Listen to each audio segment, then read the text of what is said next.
우리가 지난주까지 우리 슬기로운 신앙생활에 있어서의 은혜의 삶, 그 첫 번째 파트였던 은혜의 삶을 묵상했죠.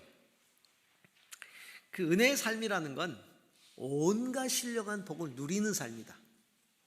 성부 하나님께서 우리를 택하시고, 성자 예수님이 우리를 구속하시고, 성령 하나님이 인쳐주신 그 온갖 신령한 복을 다 누리는 그런 삶이었고요. 또한 하나님께서 그런 우리를 하나님의 자녀로 삼으셔서 신령한 지위에 앉히셨죠. 살리시고 일으키시고 그리고 하늘에 앉히신 그 놀라운 신령한 지위를 누리고 그 안에 거하는 삶, 또 신령한 언약을 통해 우리와 특별한 관계를 맺으시고 사랑을 베푸신 주님과 늘 동행하는 삶, 우리의 속사람이 강건해지고 흔들리지 않고 주님이 날마다 우리 안에 주로 계시고 그리고 그 사랑의 뿌리를 깊이 내리는 삶, 그 신령한 믿음의 삶에 대해서 우리가 은혜를 나누었습니다.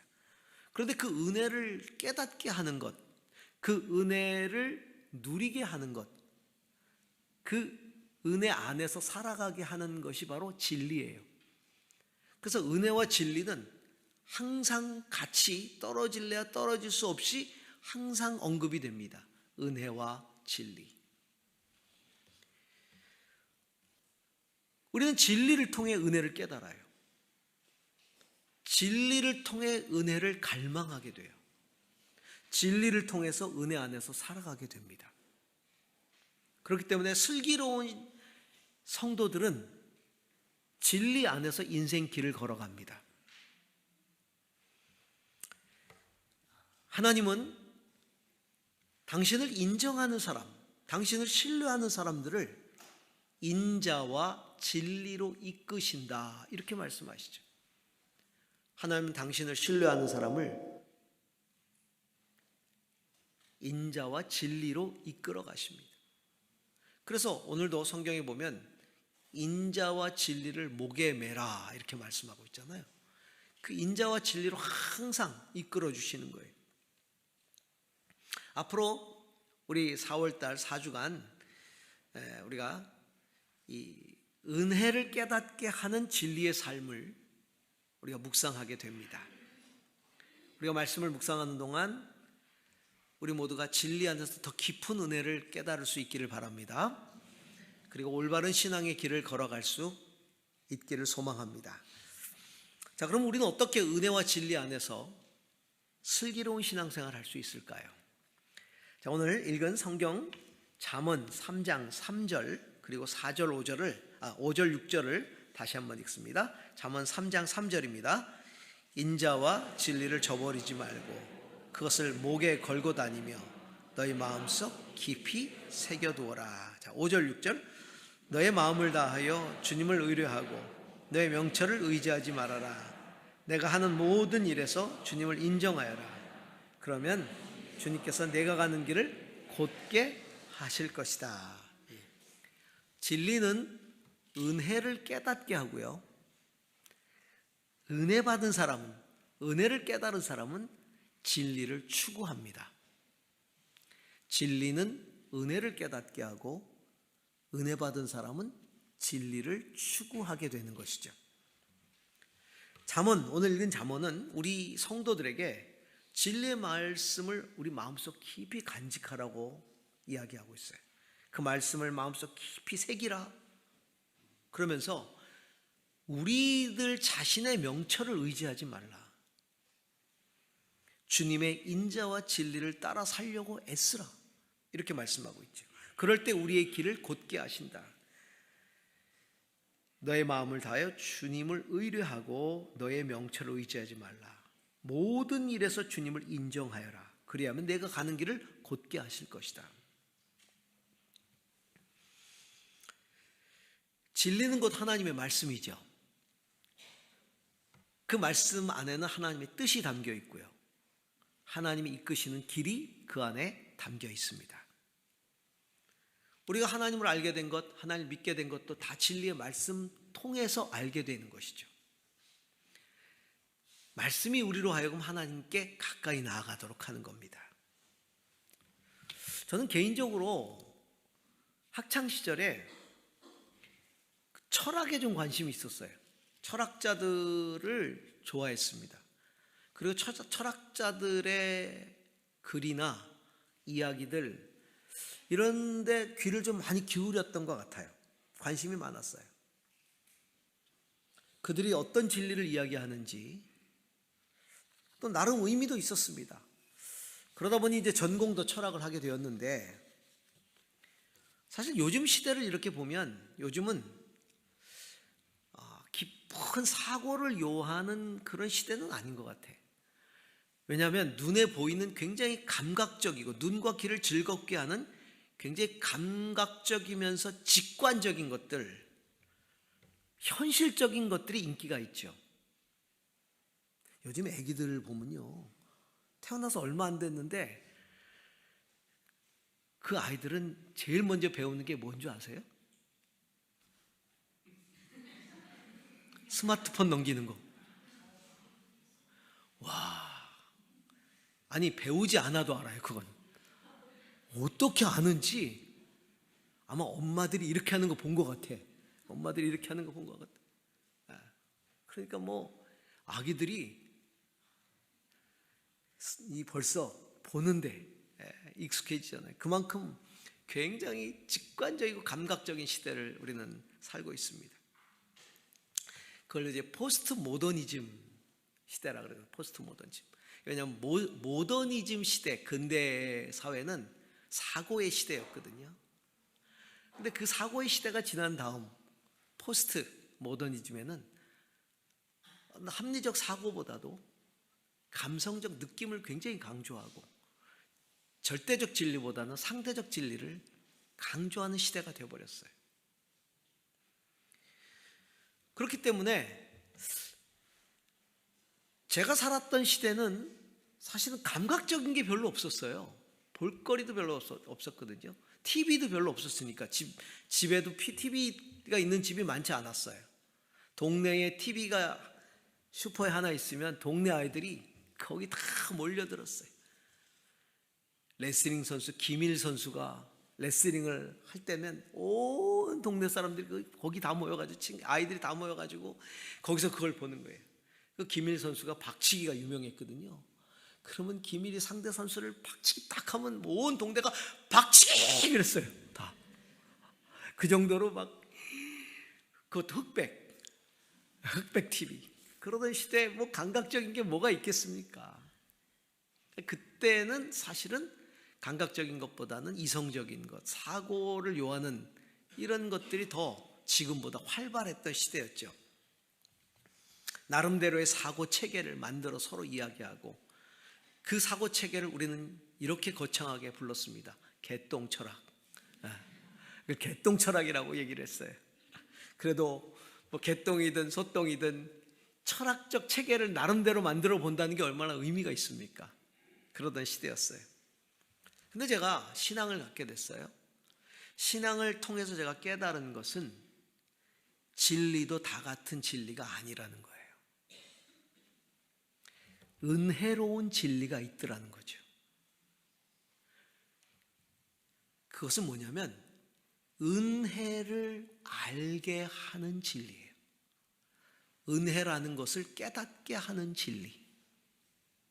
그래서 그 은혜를 붙들고 그 은혜를 누리는 것을 추구하는 진리가 있더라 하는 거죠.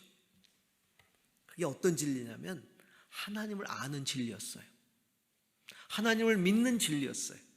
하나님을 의지하는 진리예요. 하나님이 가르쳐준 인생의 길을 깨닫고 가게 하는 진리였습니다.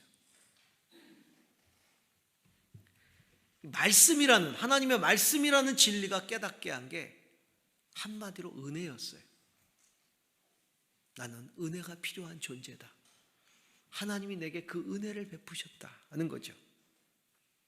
그래서 그 말씀을 통한 진리를 깨달은 다음에, 은혜를 깨달은 다음에 제게 변화가 생기기 시작했는데, 그게 뭐냐면 그 전까지 저는 스스로 지혜를 얻고 스스로 명철을 얻기 위해서 세상적인 진리를 구하고, 그리고 내가 뭔가를 조금이라도 얻었다라고 하면 그 명철을 의지하고 살려고 했는데, 그게 절대적으로 옳은 것처럼 붙들고 살려고 했는데,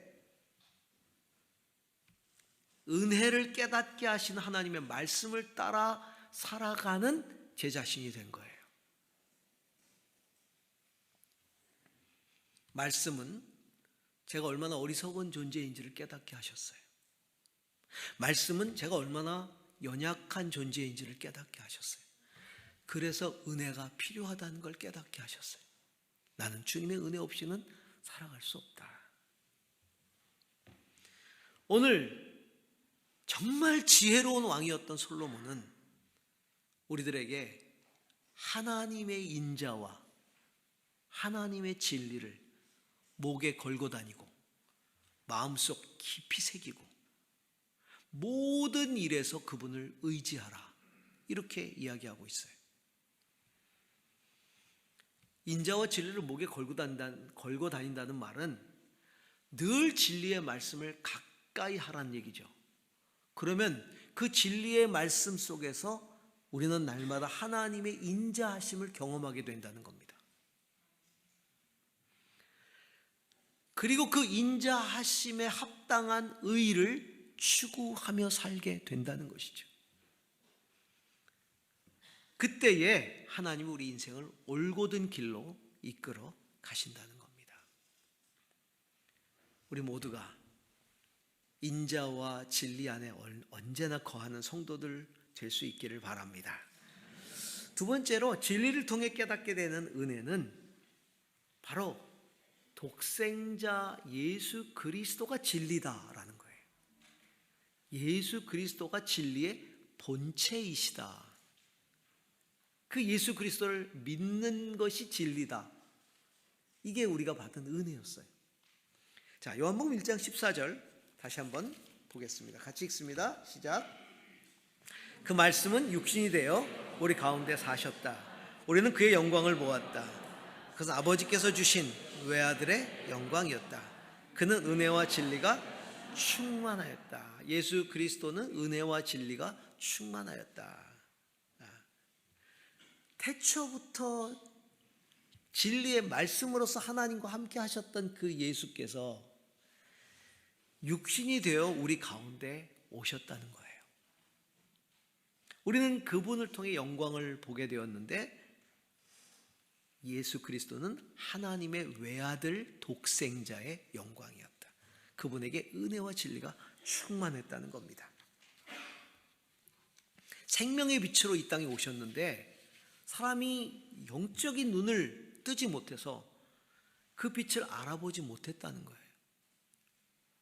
그렇지만 그때나 지금이나 그 빛을 깨닫고 영접하는 사람들은 하나님의 자녀가 되는 특권을 주셨다라고 말씀하고 있어요.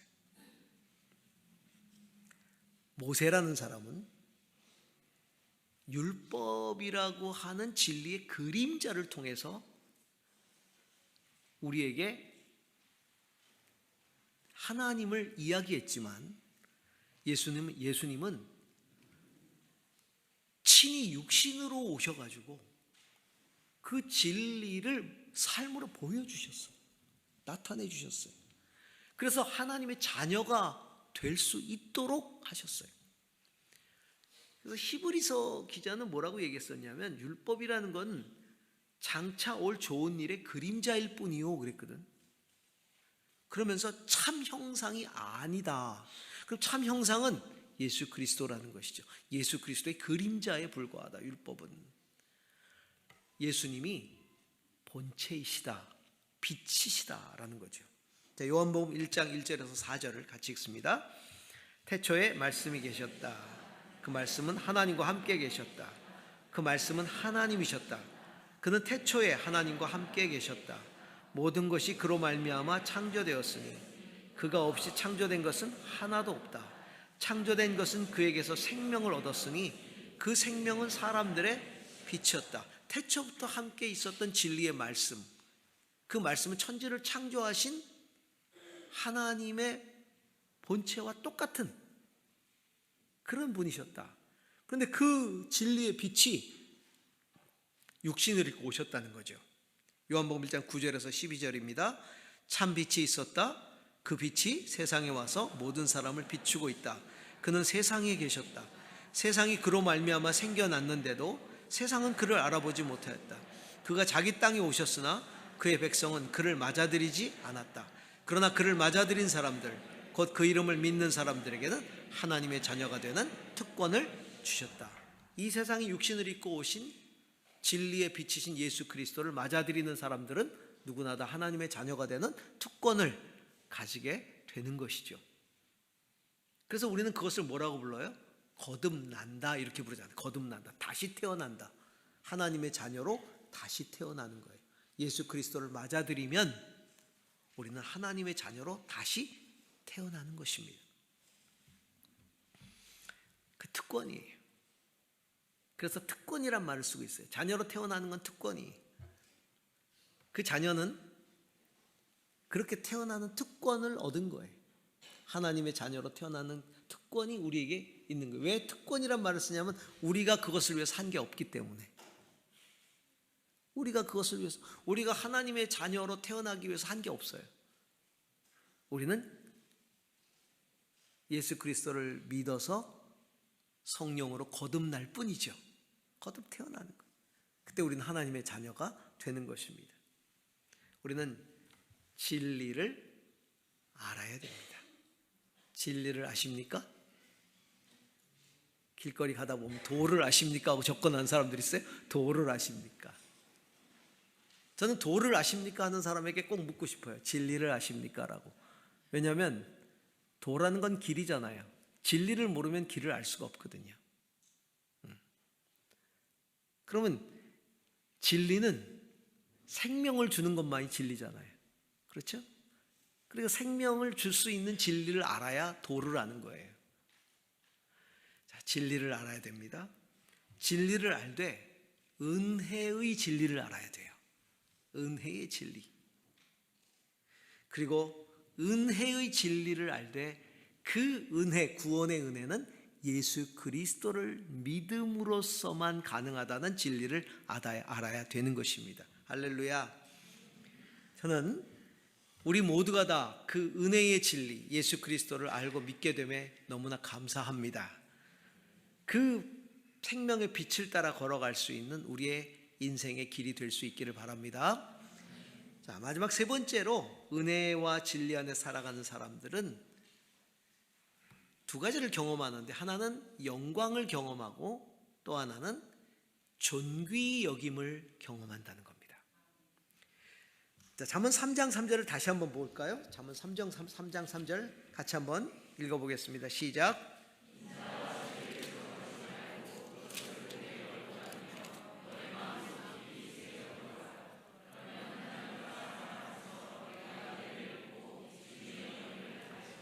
네, 네 마음속에 인자와 진리를 깊이 새겨두어라. 그러면 하나님과 사람 앞에서 내가 은혜를 입고 귀중히 여김을 받을 것이다.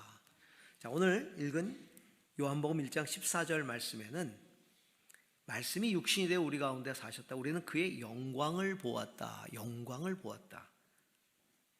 외아들의 영광이다. 영광이라는 말을 쓰고 있어요.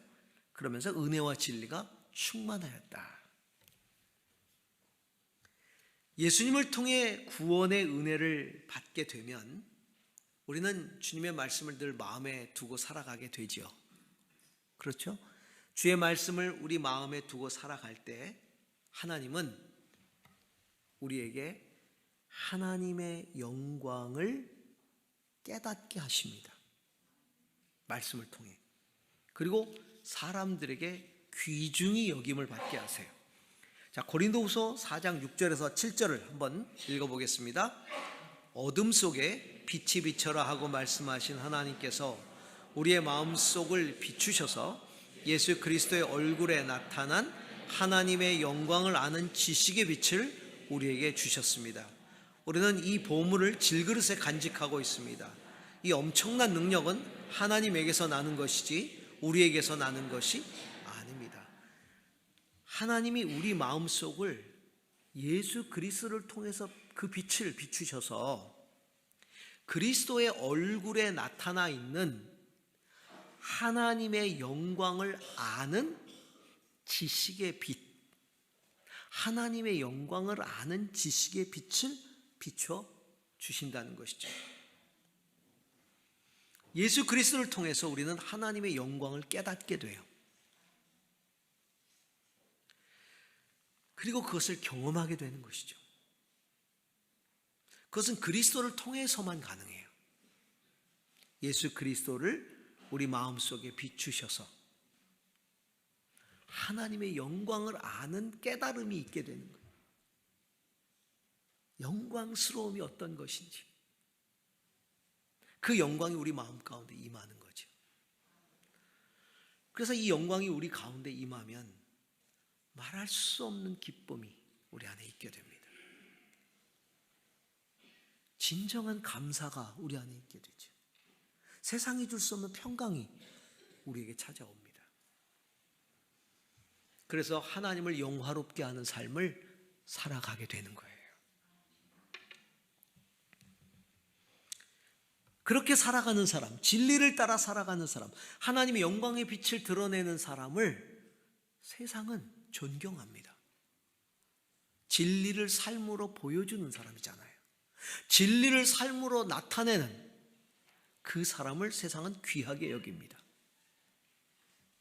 우리가 소위 세계 몇 대 위인이라면서 존경하는 사람, 위인까지 가지 않아도 여러분 주변에 존경스러운 사람들을 보면 어떤 사람이 존경스럽죠? 어떤 사람을 귀하게 여기죠? 자기의 생각, 자기의 말, 자기의 가치를 자기의 삶으로 실천해내는 사람들 아니겠어요? 그것이 아까 말씀드린 것처럼 어마어마한 어떤 철학적 체계가 아니라도 좋아요. 어떤 신념이라든가 올바르게 살고자 하는 어떤 고든 마음이라든가 이런 것들이라도 늘 이야기하는 대로, 그가 말하는 대로, 그가 주장하는 대로 그의 삶이 그것을 보여준다면 사람들은 그 사람을 귀하게 여길 겁니다. 왜냐하면 말과 행실이 다른 사람이 너무 많으니까. 여러분, 진리는 삶을 통해서만 증명이 되거든요. 증거가 되고. 마태복음 5장 16절에 예수님은 이렇게 말씀하셨죠. 이와 같이 너희 빛을 사람에게 비추어서 그들이 너희 착한 행실을 보고 하늘에 계신 너희 아버지께 영광을 돌리게 하여라. 이렇게 말씀하셨어요. 그러니까 너희 안에 있는 빛을, 이 빛이 어떤 빛이냐면 하나님의 말씀을 의미하거든요. 진리의 말씀. 그 진리의 말씀의 빛을 사람에게 비추라는 거예요. 숨기지 말고. 근데 어떻게 그것을 비추게 되냐면 그 말씀을 실천하는 행실을 통해서 비추라는 거거든요. 그래서 사람들이 그 빛을 보고 진리이신 아버지께 영광을 돌리면서 하나님은 진리다, 하나님은 살아계신다 라고 이야기하도록 하라는 겁니다. 참된 진리를, 하나님을 믿고 따르지 않는 사람들은 할 수 없이 자기를 높이려고 듭니다. 자기를 높이려고 들죠. 스스로를 존귀하게 보이기 위해서 자기를 높이려고, 스스로 영화롭게 하려고, 자기 이름을 창대하게 하려고 애쓰지요. 하나님이 아브라함을 부르실 때 뭐라고 부르셨어요? 내가 네 이름을 창대하게 하리라. 하나님이 그 이름을 높여주시겠다고 말씀하시잖아요. 근데 우리 인간은 인간 스스로 자기 이름을 높이는 게 인생의 목적으로 삼고 살지 않습니까? 돈을 많이 벌려고 해요. 재물. 왜? 그래야 사람들이 존경하니까, 사람들이 높여주니까, 돈 많다고. 그 돈으로 자기 스스로를 높이려고 하죠. 권력으로 자기 스스로를 높이려고 하죠. 인기로 자기 스스로를 높이려고 하죠. 어떤 지식으로 자기 이름을 높이려고 하죠. 그래요. 그런 게 있으면 이름은 나타납니다. 이름은 드러냅니다. 유명해집니다. 그렇지만 이름이 드러나는 것과 귀하게 여김 받는 건 다릅니다. 귀하게 여김 받는 건 자기 이름이 높아졌다고 해서, 스스로 드러냈다고 해서 귀하게 여겨지는 것이 아니라 하나님이 귀하게 여겨지도록 하셔야 돼요. 그러려면 진리가 내 삶으로 증거되어야 하는 것이죠. 하나님은 은혜와 진리 안에 살면서 하나님을 경외하는 사람들의 이름이 창대해지게 하십니다. 그리고 존귀 여김을 받게 하십니다. 그러니까 슬기로운 신앙생활, 그것은 은혜와 진리 안에 살아가는 거예요. 할렐루야. 우리 옆에 분들에게 은혜와 진리 안에 살아가십시다. 서로 좀. 진리를 통해 은혜를 더 깊이 깨닫고, 또한 그 은혜 때문에 진리가 얘기하는 올바른 길을, 진리를 따라 살아가는 그런 우리의 삶이 될 수 있기를 주의 이름으로 축복합니다. 기도하십시다.